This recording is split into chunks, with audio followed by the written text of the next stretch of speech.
Bonjour, je suis Jean-Luc Romero-Michel, président d'honneur de la DMD. Je suis heureux de vous retrouver pour ce talk du lundi, notre rendez-vous sur la fin de vie.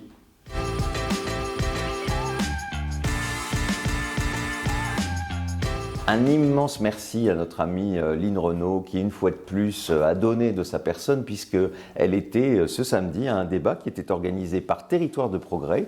C'est un mini-parti qui est dirigé par Olivier Dussopt.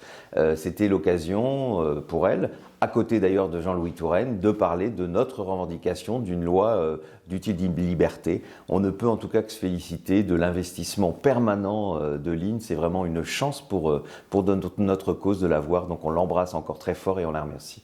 Alors bon, on ne peut pas dire qu'on soit très étonné, mais quand même, Emmanuel Macron ne souhaite pas que l'on mette sur la table le sujet de la fin de vie actuellement. Il a quand même eu 5 ans pour le faire. On se demande ce qu'il a fait pendant 5 ans. C'est sûr que c'est la fin du quinquennat, mais il reste encore des moments pour le faire. Je pense qu'on ne peut pas continuer comme ça à mourir dans ces conditions dans notre pays. En plus, on n'est même pas sûr qu'il va proposer cela pour son prochain quinquennat. On nous parle encore d'une convention citoyenne.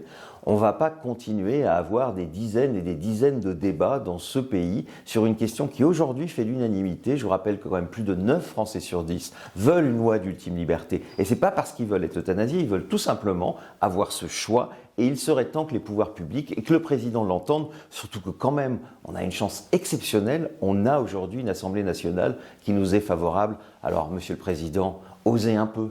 Alors, dans les nouvelles étonnantes, en Italie, un comité d'éthique a autorisé un suicide assisté. Vous imaginez, en Italie, où il y a le Vatican, on autorise cela et d'un autre côté, il va y avoir un référendum l'année prochaine sur le suicide assisté. Il serait quand même temps que la France, le pays des droits de l'homme, le pays des Lumières, se décide enfin à voter une loi d'ultime liberté. Dans les pays qui avancent, une fois de plus, l'Australie qui, ces derniers mois, a vu un certain nombre de ses États adopter une loi d'ultime liberté, le projet de loi sur l'euthanasie est adopté par la Chambre basse de la Nouvelle-Galles du Sud. Il faut évidemment que ce vote soit confirmé, mais bientôt, tous les États d'Australie auront une loi qui permet la légalisation de l'euthanasie ou du suicide assisté. Vous voyez, ça progresse partout. Une raison encore de plus pour se battre ici, pour qu'on ait enfin cette loi qu'on attend toutes et tous.